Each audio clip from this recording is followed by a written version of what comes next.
guys, this is Lamont Ellis, the acquisition manager. Today I have a special video for you. This was a email marketing lead that came in. So this specific agent, well, first of all, let me explain the situation. So I changed my email templates up, basically advertising the companies that I work for, the individuals that are looking for certain things. As a acquisition manager, we work consistently with other companies, or I'm a wholesaler also, but the acquisition manager is more of a corporate slang, especially when you are a actual acquisition manager for certain companies. Again, sometimes my name will not be on the actual contract; it will be on the Pacific partnership with me and this entity. So it's set up like an actual 1099 structure.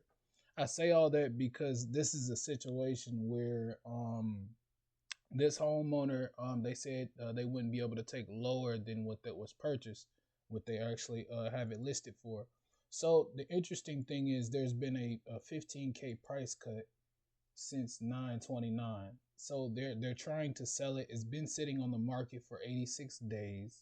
So there is a form of motivation. If we pull up the days on market, actually I could do this right here, but I want to keep it short. The days on market, for those who don't understand what I'm saying, the days on market, and I'm gonna say it in a way that makes sense to me. I can't say it in a corporate way because that's not how I communicate.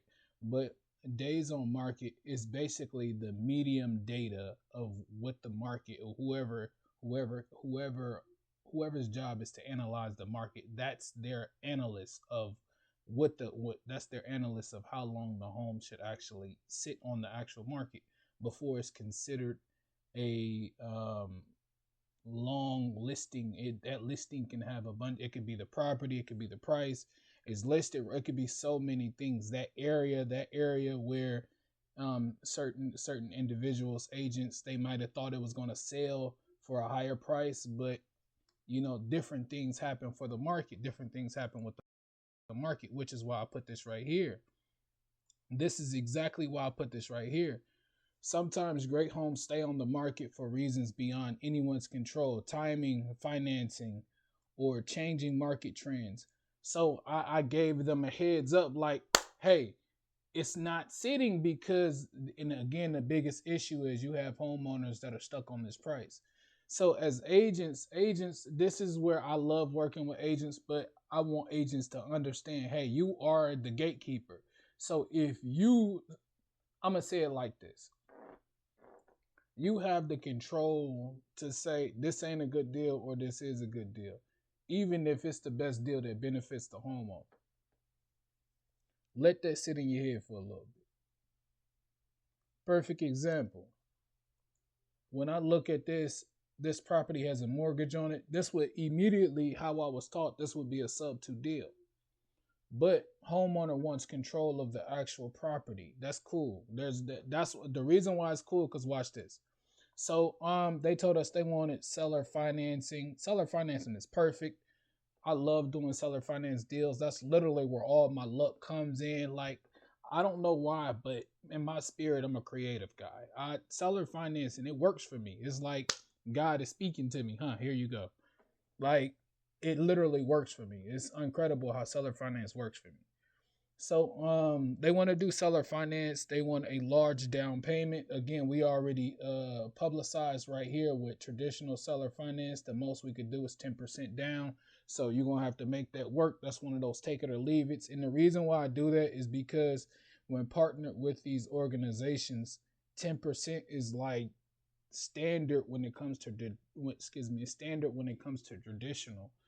Most people ain't going over 10% unless it's very lucrative.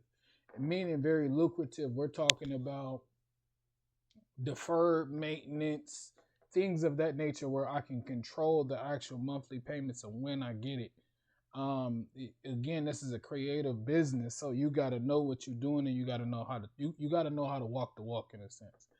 But this particular homeowner, and this is where I say problems this is where I say they be in la la land sometimes, because homeowners, so those who actually understand, I'm gonna break it down like this. Those who actually understand that their home can be turned into an asset, they start to understand that the issue is they have unrealistic terms. Perfect example, I got a 2004 Jeep Laredo, right? In good condition. Cali Blue Book says I might be able to get 5K for it, right? But on Facebook Marketplace, if I post it online, I might get 2,500. You see the difference? Is what individuals are actually willing to pay for the actual car. It's not what it's not what the public data is saying, hey, this is worth. It's what an individual, a person that's willing to come out of pocket, how much are they actually willing to spend on it? So that's the problem that I run into on a daily basis. Like this 10% interest rate. That's bananas right there. That's crazy. We're looking at this as a cash flow business. The only way to really structure this in a sense is to do a wrap. And this is why I said I wanted to record this, because I want to take y'all through the process of how I analyze deals. I haven't even went into the actual numbers yet, because immediately I'm trained to go off of what's been given to me, what's being told, and you make a deal off of that. So immediately, first things first, I know that they want to do owner finance and seller financing. They want to do that. The reason why I say owner financing and seller financing, it's the same thing, is just different wording. It's different wording. It's just like how when people say what's up or they say hi, it's the same. It's the same thing, but a different wording, a different dialogue. So the large down payment, again, we capped out at 10%. You want to do something different, we're gonna have to think outside the box to get you a higher down payment. What did it say? Large down payment, monthly. What was it? Large down payment, yeah. And then the interest rate. To me, the interest rate, we're gonna have to figure that out. The reason why traditional loans is not a problem. I mean, the reason why traditional loans is not an option for us. So the only options we have is cash, cash or owner financing. Traditional loans.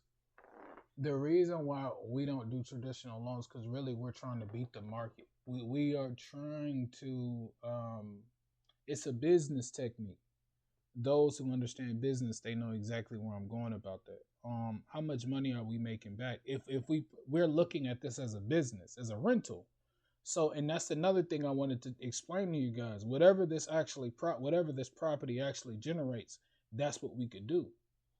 This 10% interest rate, that's crazy. That's bananas. But an individual that actually wants to live in this home, an individual that's not looking at it like a rental, best and believe that 10% may be valuable to them. That may work for them. That actually may work for them. For us, we're looking at this as a numbers game. So this is why part of me is like, before I reply back, before I even do any deeper, let's just justify. We're gonna send a little message to them, and explain the situation. I think you're looking for a traditional owner. I think you're looking for a traditional owner. We're a business. We buy by income. Obviously, I'm not gonna say it like that. I'm gonna say it professional, slick. When situations happen like this, it's three things that can happen. Really four, but three things off the top of my head. First thing, they get mad, reject, keep it going. Cool. The other one, they say, okay, I want to work with you. What's a realistic price that we could do? I like those people because they motivated. They want to figure it out. And then the other people where they are interested, but they are looking for the best deal as possible. That means their options are always going to be open. If your options are always going to be open, you're always going to be looking, the grass is greener on the other side. It means like this right here, perfect example. This home has been sitting on the MLS for 86 days. The funny thing is, if they would just take what somebody is offering them, they could have been out of their problem. They wouldn't have to go through an embarrassing price cut. You see what I'm saying? By picking the very best opportunity. The problem is if they constantly looking for opportunities. This is why my job, they always say wholesalers, acquisition managers, you make money on the follow up because people are delusional. No disrespect, people are delusional, so they got to go through a phase or a realm of constantly getting that image before they actually understand. And you don't have to believe me. I'm telling you, this is how us in wholesalers, this is how us wholesalers and investors, this is how we make money. We always say it. These are common things. Oh, the homeowners, they be in la la land. They in la la land because the education is not there. You don't know what you don't know. And then when somebody try to tell it to you, and especially if this your first time hearing it, most people be in denial. So it's very difficult to convince somebody something when immediately in their mind they made up their mind. So now they have to unmake their mind up, and that's the problem. So with this, before we do any deeper, we just gonna paint a picture for the agent. We're gonna explain to her, hey, you look. This is what you looking for.